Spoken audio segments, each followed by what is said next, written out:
దేవుని ప్రియమైన బిడ్డలారా, ప్రభువైన యేసుక్రీస్తు వారి నామంలో మీ అందరికీ నా హృదయపూర్వకమైన వందనాలు. మీడియా ద్వారా ఈ వాక్యాన్ని ఆలకిస్తున్న మిమ్మల్ని అందరినీ దేవుడు బహుగా దీవించునుగాక. ప్రియ బిడ్డలారా, ఈరోజు దేవుని యొక్క వాక్యాంశము కానీ మనం చూసినట్లయితే మనుషులు ఏమాత్రము అజాగ్రత్తగా ఉన్నా కానీ ఒక దినాన బాధపడవలసి ఉంటుంది. మనుషుల అజాగ్రత్త చివరకు ఒక దినాన చాలా భయంకరమైన వేదనకు దారి తీస్తుందనే విషయాన్ని ఈరోజు మనం ధ్యానం చేయబోతున్నాం. ప్రియబిడ్డ, దేవుని యొక్క వాక్యాంశం మనం ధ్యానించే ముందుగా చిన్న ప్రార్థన చేసుకొని పరిశుద్ధాత్మ సహాయాన్ని మనం తీసుకుందాం. పరిశుద్ధుడా, ఘనమైన తండ్రి, మహోన్నతుడా, మీ నామములో 2-3 ఎక్కడ కూడిందరో వారి మధ్య ఉందని సెలవిచ్చిన మా ప్రియ ప్రభువా, ఇదిగో తండ్రి, వాక్యాన్ని ఆలకిస్తున్న ప్రతి బిడ్డను మీ స్వాధీనపరచుకోండి. మాట్లాడండి నాయన. వినే చెవి, గ్రహించే హృదయం అందరికీ దయచేయమని యేసుక్రీస్తు వారి నామములో ప్రార్థిస్తున్నాను తండ్రి, ఆమేన్. ప్రియ బిడ్డలారా, ఈరోజు దేవుని యొక్క వాక్యాంశం, మనము ఏమాత్రం అజాగ్రత్తగా ఉన్నా సరే, కొన్ని విషయాలు ఏమాత్రం అజాగ్రత్తగా ఉన్నా సరే ఒక దినాన భయంకరమైన వేదన, దుఃఖము అనుభవించవలసి ఉంటుంది. ఈ విషయం మీద దేవుని వాక్యాన్ని మనం ధ్యానం చేయబోతున్నాం. ఏ విషయాలను బట్టి ఇటువంటి పరిస్థితి ఏర్పడుతుంది, ఏ విషయాల్లో మనం జాగ్రత్తగా ఉండాలి అనే అంశాలు మనం ఈరోజు ధ్యానం చేయబోతున్నాం. ప్రియబిడ్డలారా, సామెతల గ్రంథం కానీ ఒకసారి మనం చూసినట్లయితే 1వ అధ్యాయం 24వ వచనం నుంచి 28వ వచనం వరకు మనం చూద్దాం. నేను పిలవగా మీరు వినకపోతిరి, నా చెయ్యి చాపగా ఎవరునూ లక్ష్య పెట్టకపోయిరి. చెప్పిన బోధ ఏమియు మీరు వినక త్రోసివేసితిరి. నేను గద్దింపగా లోబడకపోతిరి. కాబట్టి మీకు అపాయము కలుగునప్పుడు నేను నవ్వేదను, మీకు భయము వచ్చినప్పుడు నేను అపహాస్యము చేసేదను. భయము మీ మీదకి తుఫాను వలె వచ్చినప్పుడు, సుడిగాలి వచ్చినట్లు మీకు అపాయము కలుగునప్పుడు, మీకు కష్టమును దుఃఖమును ప్రార్థించినప్పుడు నేను అపహాస్యము చేసేదను. అప్పుడు వారు నన్ను గూర్చి మొర్రపెట్టెదరు గాని నేను ప్రత్యుత్తరం ఇయ్యకుందును. నన్ను శ్రద్ధగా వెదికెదరు గాని వారికి నేను కనబడకుందును అనే యొక్క మాటలు ఎంత శక్తివంతమైన మాటలు, మనం ఒకసారి ఆలోచన చేయవలసిన మాటలు.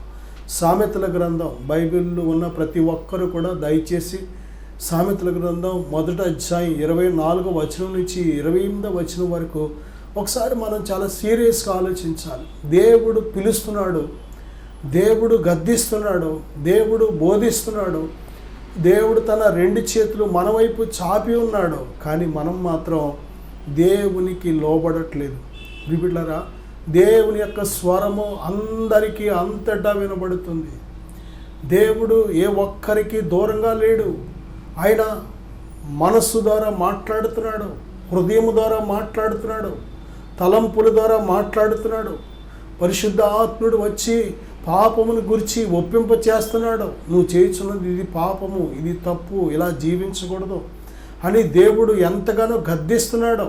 కానీ మనమే ఆయన గద్దింపును లక్ష్య పెట్టట్లేదు, మనమే ఆయన స్వరాన్ని ఆలకించట్లేదు, మనమే ఎంత మాత్రము లోబడట్లేదు, వెనుకకు తిరగట్లేదు, ప్రభు వైపు తిరగట్లేదు, ప్రభువుకు ఆపోజిట్ డైరెక్షన్లో వెళ్ళిపోతున్నాం, ప్రభువుకు వీపు చూపెడుతున్నాం. ప్రియబిడ్డలారా, దేవుడు పిలిచే సమయం చాలా చాలా విలువైన సమయం. సముద్ర తీరమున ఆయన నడుచుచు చేపలు పట్టుకునిచున్న ఆ యొక్క జాలర్లను పిలిచారు. పేతురు, ఆంద్రియా, యాకోబు, యోహాను కొద్దిమందిని పిలిచినప్పుడు వెంటనే వారు ఆయన పిలుపుకు, ఆయన స్వరానికి లోబడి వారిని కలిగిన సమస్తాన్ని విడిచిపెట్టి ఆయనను వెంబడించారు. ఎంత గొప్ప ధన్యత, ఎంత గొప్ప విధేయత, ఎంత గొప్ప సమర్పణ. దేని ప్రియబిడ్డలారా, చూడండి, నిజమే, దేవుడు పిలుస్తున్నప్పుడు ఆ స్వరాన్ని గ్రహించేవాడు ధన్యుడు. ప్రియబిడ్డ, దేవుడు పలుకుతాడు, ఒక్కసారి పలుకుతాడు, 2 సార్లు పలుకుతాడు. నరుడు దాన్ని గ్రహించడు. చాలాసార్లు దేవుడు కళల ద్వారా, దర్శనాల ద్వారా దేవుడు మాట్లాడుతూ ఉంటాడు. అది దేవుని భాష. ప్రియబిడ్డ, ఆత్మ హృదయం అనేది అది మీడియా. అది దేవునితో మనం మాట్లాడడానికి, దేవుడు మనతో మాట్లాడడానికి, దేవుడు మన హృదయానికి ఆయన పంపించే సమాచారమే కలలు, దర్శనాలు. మన హృదయం ఎప్పుడైతే సిద్ధంగా ఉంటుందో దేవుని స్వరం గ్రహించడానికి, దేవుని చిత్తం గ్రహించడానికి ఎప్పుడైతే సిద్ధంగా ఉంటుందో ఆ క్షణంలోనే దేవుని యొక్క స్వరాన్ని మనం వినగలుగుతాం. ప్రియులారా, దేవుడు పిలుస్తున్నాడు. ఆయన ప్రతి ఒక్కరిని కూడా నరులారా రండి అని పిలుస్తున్నాడు. ప్రయాసపడి భారం మోసుకొనిచున్న సమస్త జనులారా రండి అని పిలుస్తున్నాడు. నేను మీ యజమానుడను రండి అని పిలుస్తున్నాడు. మీ అవిశ్వాసాన్ని బాగు చేస్తాను రండి అని పిలుస్తున్నాడు. మీ పాపములను కడుగుతాను, క్షమిస్తాను రండి అని పిలుస్తున్నాడు. ఆయన రాజ్యాన్ని, నీతిని మొదట వెదకండి, అప్పుడు అవన్నీ మీకు అనుగ్రహిస్తాను రండి అని పిలుస్తున్నాడు. దేని బిడ్డ, దేవుని యొక్క స్వరము గ్రహించలేకపోతున్నాడు మానవుడు ఈరోజు.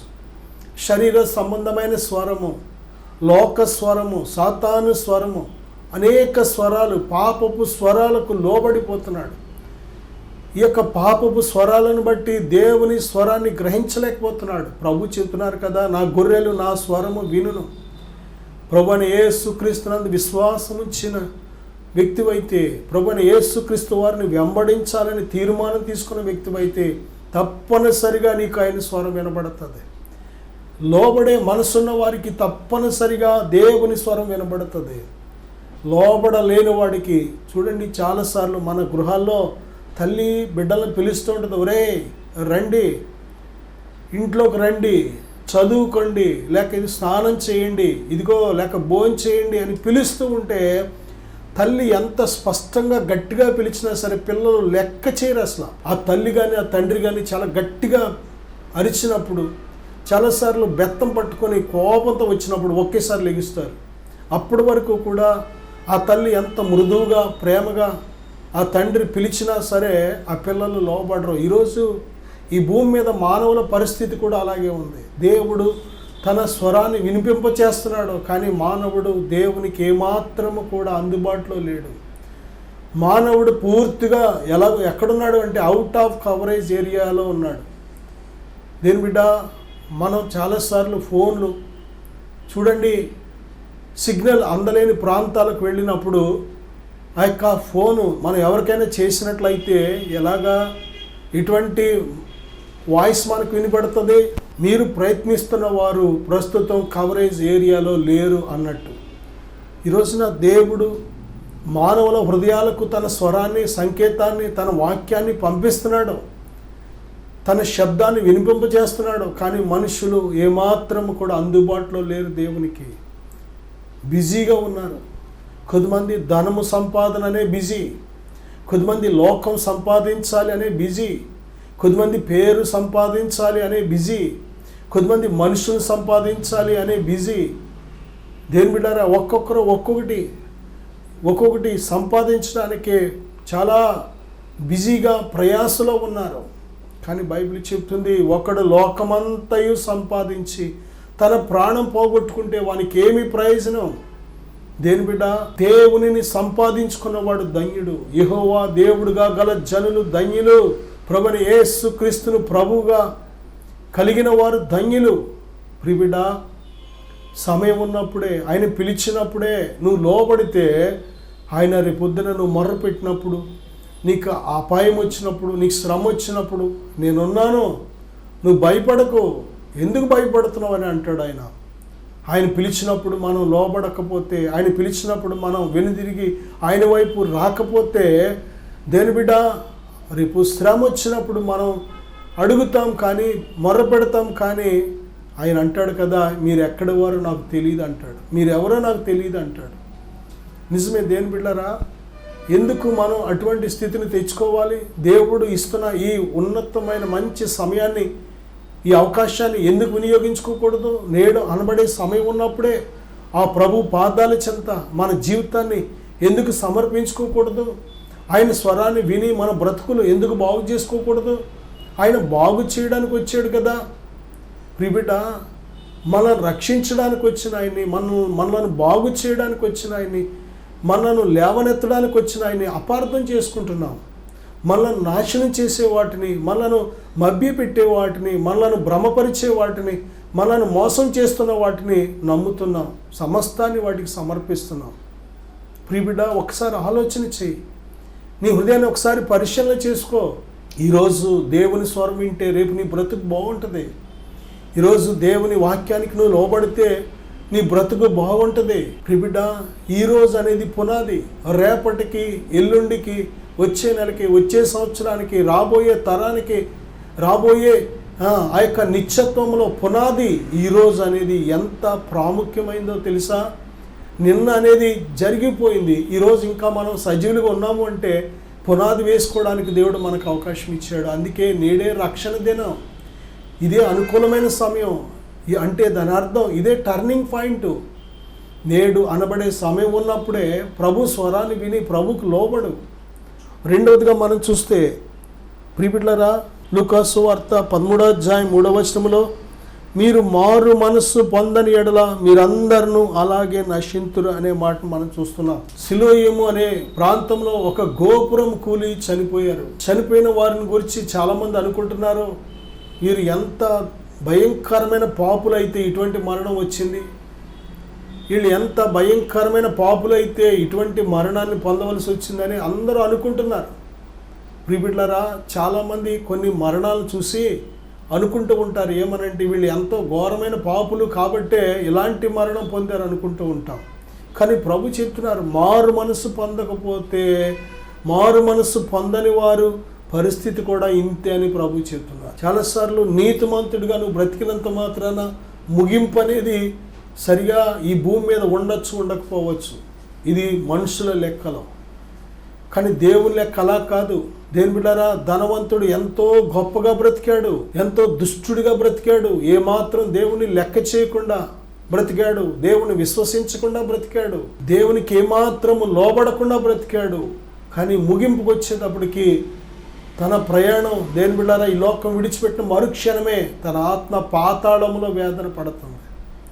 దరిద్రుడు చూసినట్లయితే భూమి మీద మనుషుల దృష్టిలో దరిద్రుడిగా ఉన్నాడేమో, మనుషుల దృష్టిలో చాలా బాధను అనుభవించిన వాడిగా, దిక్కులేని వాడిగా, తిండి లేదు, బట్ట లేదు, ఆరోగ్యం లేదు, స్థలము లేదు, ఏమీ లేదు, నా అనేవారు ఎవరు లేరు. నిజంగా చూస్తే ఆ స్థితి ఎంతో దుర్భరమైన స్థితి. కానీ ఈ లోకం విడిచిపెట్టిన మరుక్షణమే నిత్యత్వంలో తన జీవితం ఎలాగుందో తెలుసా? బహుగా సుఖపడుతున్నాడు, నెమ్మది పొందుతున్నాడు, అబ్రహాము రొమ్మును ఆనుకొని నెమ్మది పొందుతున్నాడు. ప్రియబిడ్డ, ఈ లోకంలో మనుషుల దృష్టిలో ఎలాగున్నాము కాదు, మనుషుల దృష్టిలో మనం ఎలాగా పేరు తెచ్చుకుంటున్నామో కాదు, కానీ దేవుని దృష్టిలో ఎలాగున్నాం మనం, దేవుని దృష్టిలో దేవుడు మెచ్చుకునే విధంగా, దేవుని దృష్టిలో దేవుడు మనల్ని బట్టి గర్వపడే విధంగా, దేవుని దృష్టిలో దేవుడు మనల్ని బట్టి సంతోషించే విధంగా మన బ్రతుకులు ఉన్నాయా? ఒకసారి ఆలోచన చేసుకోవాలి. మారు మనసు ఎంత ప్రాముఖ్యమైందంటే నిన్ను నిత్యరాజ్యంలోకి ప్రవేశపెట్టగలిగినంత శక్తివంతమైనది. మారు మనసు లేకపోతే దేవుని రాజ్యం వెళ్ళలేం. ప్రభువైన యేసుక్రీస్తు వారు ఆయన సువార్త ప్రారంభ దినాల్లో చెప్పిన మొట్టమొదటి మాట ఏంటో తెలుసా? దేని బిడ్డ, పరలోక రాజ్యము సమీపించి ఉన్నది, మారు మనసు పొందండి. మారు మనసు, మారు మనసు. దేని బిడ్డ, పాపాన్ని విడిచిపెట్టు, నీ దేహాన్ని చెరుపుదానిని విడిచిపెట్టే, నీ నీ నీ ఆత్మను దేవుని రాజ్యం వెళ్లకుండా అడ్డగిస్తున్న వాటిని విడిచిపెట్టే. ప్రియబిడ్డ, దేవునికి నీకు మధ్య అడ్డుగా వస్తున్న ప్రతి విధమైన అసహ్యమైన కార్యాలు ఉంటే, అవిధేయమైన కార్యాలు ఉంటే, దేవునికి ఆయాసకరమైన కార్యాలు ఉంటే విడిచిపెట్టే. సమయం ఉన్నప్పుడే చక్కబెట్టుకో నీ జీవితాన్ని, సమయం ఉన్నప్పుడే నీ జీవితాన్ని అందంగా దిద్దుకో, సమయం ఉన్నప్పుడే నిర్మించుకో. ప్రభు రాకడ సమీపంగా ఉంది. మారు మనసు పొందకపోతే ఆ సిలోయమను ప్రాంతంలో గోపురము కూలి చనిపోయిన 18 మంది ఎంత పాపులు అనుకుంటున్నారో, మారు మనసు పొందకపోతే మనం ఎంత గొప్పవారమైనా, మారు మనసు పొందకపోతే ఎంత ధనవంతులమైనా, మారు మనసు పొందకపోతే ఈ లోకంలో ఎటువంటి స్థితి కలిగిన వారమైనా సరే రేపొద్దున మన స్థితి మాత్రం భయంకరంగా ఉంటుంది. మారు మనసు పొందకపోతే, మారు మనసు పొందని వారి స్థితి ఎలాగుంటుందో తెలుసా? చాలా దుర్భరంగా ఉంటుంది. రేపు నిత్యం ఏడ్చే కంటే ఈరోజు ఒక్క ఏడుపు, ప్రభువా నన్ను క్షమించు, నా పాపాన్ని క్షమించు, నా అవిధేయతను క్షమించయ్యా అని ఒక ఏడుపు ఏడిస్తే, పశ్చాత్తాపడితే దేవుడు నిన్ను క్షమించుటకు సిద్ధమైన మనసు కలిగి ఉన్నాడు. ఆయన నిన్ను దీవించాలని ఆశపడుతున్నాడు. ఆయన చేతిలో ఒక పాత్రగా నిన్ను వాడుకోవాలని ఆశపడుతున్నాడు. నా సహోదరుడా, నా సహోదరి, ఇదే అనుకూలమైన సమయం, ఇదే రక్షణ దినం. ఆయన నీకు సమీపంగా ఉన్నప్పుడే నీ జీవితాన్ని ఆయనకి సమర్పించుకో. మూడవదిగా మనం చూస్తే యాకోబు రాసిన పత్రిక 1వ అధ్యాయం 22వ వచనంలో, యాకోబు రాసిన పత్రిక 1వ అధ్యాయం 22వ వచనంలో, మీరు వినువారు మాత్రమై ఉండి మిమ్ముని మీరు మోసపుచ్చుకొనకుండా వాక్య ప్రకారము ప్రవర్తించువారై ఉండుడి. ఎవడైనను వాక్యమును వినువాడయ్యుండి దాని ప్రకారము ప్రవర్తింపని వాడైతే వాడు అద్దంలో తన సహజ ముఖమును చూసుకొని మనుష్యుని పోలి ఉన్నాడు. వాడు తన్ను తాను చూసుకొని అవతలికి పోయి తాను ఎట్టివాడో వెంటనే మరిచిపోవును కదా. ప్రిబిడ్డ, ఇక్కడ మనం చూస్తే వాక్యము వినువారు మాత్రమై ఉండి మనల్ని మనం మోసపరుచుకోకుండా వాక్యాన్ని గైకొనే వారిగా ఉండాలని దేవుడు పదే పదే పదే హెచ్చరిస్తున్నాడు. మత్తయి సువార్త 7వ అధ్యాయంలో కూడా చాలా మంది అంటారు, ప్రభువా మీ నామమున మేము దయ్యములను వెళ్ళగొట్టలేదా, చనిపోయిన వారు లేపలేదా, రోగులను స్వస్థపరచలేదా, ప్రవచించలేదా, ఎన్నో చెప్తారంట. కానీ ప్రభు అంటున్న మాట, అక్రమము చేయువారులారా నా యొద్ద నుండి పొండి అంటున్నాడు ఆయన. నిజమే, దేవుడిచ్చిన అభిషేకాన్ని దుర్వినియోగం చేస్తే, ప్రిబిడ్డ, దేవుని చిత్త ప్రకారం మనం జీవించకపోతే, దేవుని వాక్యానుసారంగా మనం బ్రతకకపోతే ఒక దినాన చాలా అసహించుకోబడతాం దేవుని చేత. నా యొద్ద నుండి పొండి అంటాడు ఆయన. ఇంత బ్రతికి దేవుని బిడ్డ ఆ నిత్య నరకంలో కాలే కంటే దేవుని మాట వినడం శ్రేష్టం. వాక్యాన్ని గైకొని వాడు ధన్యుడు. వాక్యం చెప్పేవాళ్ళు చాలామంది ఉంటారు, వాక్యం వినేవాళ్ళు ఇంకా ఎక్కువ మంది ఉంటారు. దేవుని బిడ్డరా, వాక్యము చెప్పేవాడు గొప్పవాడు కాదు, వాక్యము వినేవాడు గొప్పవాడు కాదు, కానీ ప్రభు చెప్తున్నారు వాటిని గైకొని వాడు గొప్పవాడు. ఈయన మాటలు విని వాటి చొప్పున చేయు ప్రతివాడు బండ మీద తన ఇల్లు కట్టుకుని బుద్ధిమంతుని పోలి ఉంటాడు. నిజమే దేవుని బిడ్డ, ఒకవేళ నేను అందరికీ ప్రకటించి నేను భ్రష్టుడు అవ్వకుండానట్లు నా శరీరాన్ని నేను నలగొట్టుచున్నాను అంటున్నాడు అపోస్తలుడైన పౌలు. ఈరోజు ప్రకటిస్తున్న ప్రతి ఒక్కరు కూడా అంతే. నిజమే, దేశమంతా ప్రకటించి వాక్యాన్ని, అన్ని మార్గాలలో దేవుని వాక్యాన్ని ప్రకటించి, ఒకవేళ దేవుని వాక్యం గైకొనకపోతే ప్రకటించే ప్రతి ఒక్కరు కూడా చాలా భయంకరమైన స్థితిని ఎదుర్కోవలసి ఉంటుంది. ఎందుకంటే విని గైకొనలేని వాడికి ఒక మాట అయితే, బోధించి గైకొనలేని వాడికి రెట్టింపు శిక్ష ఉంటుంది. అందుకే అనేకులు మీలో బోధకులు కాకుండా అని బైబిల్ హెచ్చరిస్తుంది. వినేవారు, చెప్పేవారు దేవుని బిడ్డలారా ఉంటారు ఈ లోకంలో, కానీ ఎవరు దేవుని పిల్లలు అంటే వాక్యాన్ని గైకొనేవారు. అద్దం దగ్గరికి వెళ్ళినప్పుడు మనం ముఖం చూసుకుంటాం, మనం వస్త్రాలు చూసుకుంటాం. ఎక్కడైనా ఒకవేళ తల చెరిగిన, ఒకవేళ ఏదైనా మచ్చలో ఏదైనా మురికి రంగులు అంటుకుంటే వెంటనే చూసి ఏం చేస్తాం? అలా వదిలేయం. అయ్యో నా ముఖం మీద పలానా రంగు అంటుకుందా, మురికి అంటుకుందా, మచ్చ అంటుకుందా, మసి అంటుకుందా అని వెంటనే ముఖం కడుక్కుంటాం. దేని బిడ్డ, ముఖాన్ని అద్దంలో చూసుకోవడం గొప్ప సంగతి కాదు, కానీ అందులో ఏదైనా తేడాలు లోటుపాట్లు కనిపిస్తే ఆ ముఖాన్ని కడుక్కుంటాం చూసారా, అది గొప్ప సంగతి. దేవుని వాక్యం అద్దం కంటే శక్తివంతమైనది. అద్దం ముఖాన్ని మాత్రమే చూపెడుతుంది, కానీ వాక్యం నీ బ్రతుకుని చూపెడుతుంది, నీ గతాన్ని చూపెడుతుంది. వాక్యం నీ ప్రస్తుత జీవితాన్ని చూపెడుతుంది, నీ హృదయాన్ని చూపెడుతుంది, నీ ప్రవర్తనను చూపెడుతుంది, నీ నడకలు ఎలాగున్నాయో చూపెడుతుంది. వాక్యం అద్దము కంటే, ప్రియబిడ్డలారా, నీ హృదయంలో పుట్టే ప్రతి ఆలోచనలు, తలంపులు అన్నిటినీ కూడా స్పష్టముగా చూపెడుతుంది. ఆయన వాక్యపు వెలుగులో మన రహస్య పాపాలు కూడా కనబడుతూ ఉంటాయి. ప్రియబిడ్డ, కాబట్టి వాక్యమునద్దకు చాలామంది రారు, వాక్యం వినరు. వాక్యం వినడానికి హృదయం ఏమాత్రం సిద్ధంగా ఉండదో. ప్రియబిడ్డ, వాక్యము గై కొనాలి, వాక్య ప్రకారం మనం ప్రవర్తించాలి, జీవించాలి. వాక్యం చదివేటప్పుడు కూడా మనం బ్రతకడానికి చదవాలి కానీ చెప్పడానికి కాదు. వాక్యం బ్రతకడానికి ధ్యానించాలి, వాక్యం బ్రతకడానికి చదవాలి, వాక్యం బ్రతకడానికి నెమరు వేసుకోవాలి. నీ ఆత్మ బ్రతకాలి అంటే, నీ ఆత్మ జీవించాలి అంటే మనుష్యుడు రొట్టె వల్ల మాత్రమే కాదు, దేవుని నోట నుండి వచ్చిన ప్రతి మాటను బట్టి జీవిస్తాడని బైబిల్ సెలవిస్తుంది. కనుక దేవుని వాక్యాన్ని మన హృదయంలో ఉంచుకోవాలి. వాక్యం మన హృదయంలో, మన నోట, మన యొద్ద ఉన్నప్పుడే మనం వాక్యం అనే ఆత్మ ఖడ్గాన్ని చక్కగా ఉపయోగించగలం. ఆ వాక్య ఫలాలైన, వాక్యము దయచేసే ప్రతి ఆశీర్వాదాన్ని, వాక్యము దయచేసే ప్రతి ప్రత్యక్షతను మనం పొందుకోగలుగుతాం. వాక్యమే దేవుడు. దేవుని నువ్వు చూడాలనుకుంటే వాక్యమే. వాక్యాన్ని నువ్వు చూడగలిగితే దేవుని చూడగలుగుతావు. దేని బిడ్డ, దేవుని స్వరాన్ని వినాలనుకుంటున్నావా? వాక్యాన్ని చదువు. వాక్యాన్ని ధ్యానిస్తున్నప్పుడే దేవుడు నీతో మాట్లాడతాడు. వాక్యాన్ని చదివే ముందుగా దేని బిడ్డ, నీ హృదయాన్ని సిద్ధపరచుకో.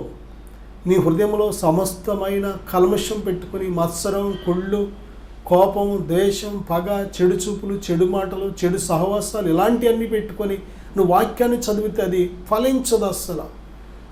మిగిలిన పుస్తకాలు చదివిన ఒకటే, బైబిల్ చదివిన ఒకటి. బైబిల్ జీవగ్రంథం. బైబిల్ దేవుని నోట నుండి వచ్చిన మాట. బైబిల్ పరిశుద్ధాత్మ ప్రేరేపణ చేత వ్రాయబడిన మాటలు అవి. కాబట్టి అందులో ప్రతి దానిలో జీవం ఉంది. నా మాటలు ఆత్మయు జీవమునై ఉన్నాయని ప్రభు చెప్తున్నారు. ఆత్మ జీవము కలిగిన మాటలు ఈ మాటలు. కనుక ఈ మాటలు చదువుతున్నప్పుడే, ఈ మాటలు వింటున్నప్పుడే, ఈ మాటలు ధ్యానిస్తున్నప్పుడే నీ జీవితంలో గొప్ప గొప్ప కార్యాలు జరుగుతూ ఉంటాయి. అందుకే వాక్యాన్ని ధ్యానించాలి మనం. నా సహోదరుడా, సహోదరి, నేను మీకోసం ప్రార్థన చేస్తాను. విశ్వాసంతో ఏకీవించండి. పరిశుద్ధుడా, ప్రేమగల తండ్రి, ఈ వాక్యాన్ని ఆలకించిన ప్రతి బిడ్డను ఇప్పుడే దర్శించు నాయన. నాయన, ఏ మాత్రము అజాగ్రత్తగా ఉన్నా ఒక దినాన మేము దుఃఖించవలసి ఉంటుంది, నిత్య వేదన పొందవలసి ఉంటుంది అయ్యా. కనుక నాయన, ఆ వేదన నుంచి, ఆ దుఃఖము నుంచి, ఆ భయంకరమైన శిక్ష నుండి తప్పించుకోవడానికి నేడు అనబడే సమయం ఉన్నప్పుడే మా జీవితాలు మీకు సమర్పించుకొని నాయన, మీ వాక్యపు అడుగుజాడల్లో మేము జీవించుటకు ప్రభా, మిమ్మలను నిత్యము సంతోషపరిచి ఉండటకు సహాయం దయచేయమని యేసుక్రీస్తు వారి నామములో ప్రార్థిస్తున్నాను తండ్రి. ఆమేన్. God bless you. దయచేసి ఇద్దరు ఆడవాళ్ళు ఉండండి, ఇద్దరు మామూలు ఉండండి, కట్టుకునే వాళ్ళు అంతే. Thank you Jesus.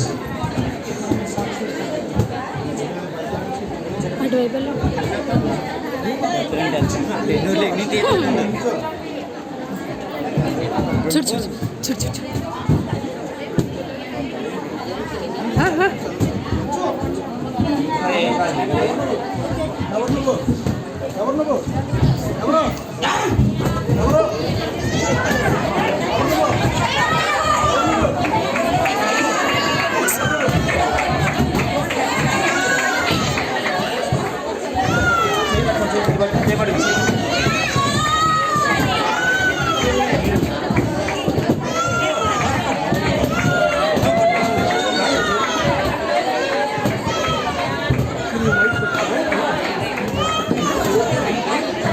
ఎవరు నువ్వు?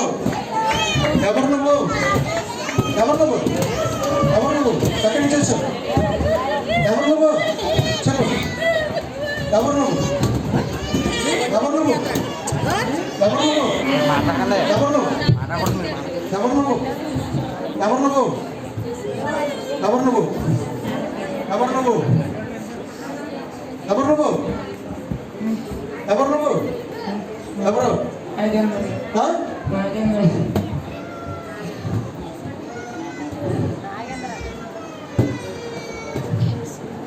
నువ్వు నడిపించాడా?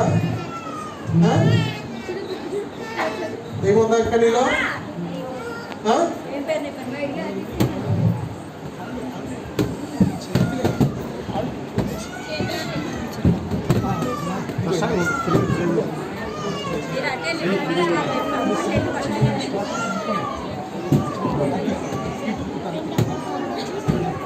ఎవరు నువ్వు? ఎవరు నువ్వు?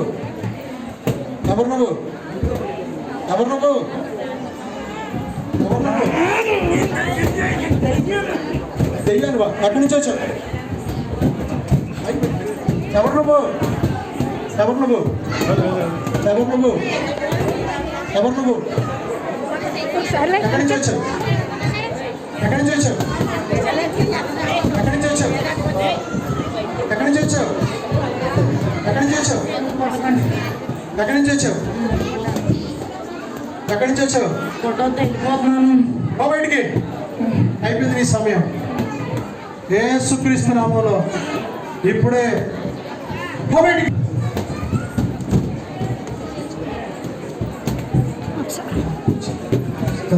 వందనాలు చెప్పేసరికి హల్లెలూయా. ఎన్నో సంవత్సరాల నుంచి త్రాగుడికి భారం చేసేసింది, కుటుంబాన్ని ఏడిపించింది దెయ్యం. ఈరోజు దేవుడు నీకు విడుదల ఇచ్చాడు. Thank you lord. వందనాలు చెప్పేసరికి వందనాలు చెప్పా.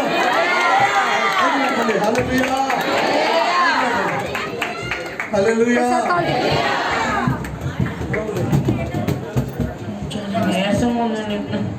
విడిపించారు. దెయ్యం వెళ్ళిపోయింది. యేసుకి వందనాలు చెప్పు. Thank you Jesus. హల్లెలూయా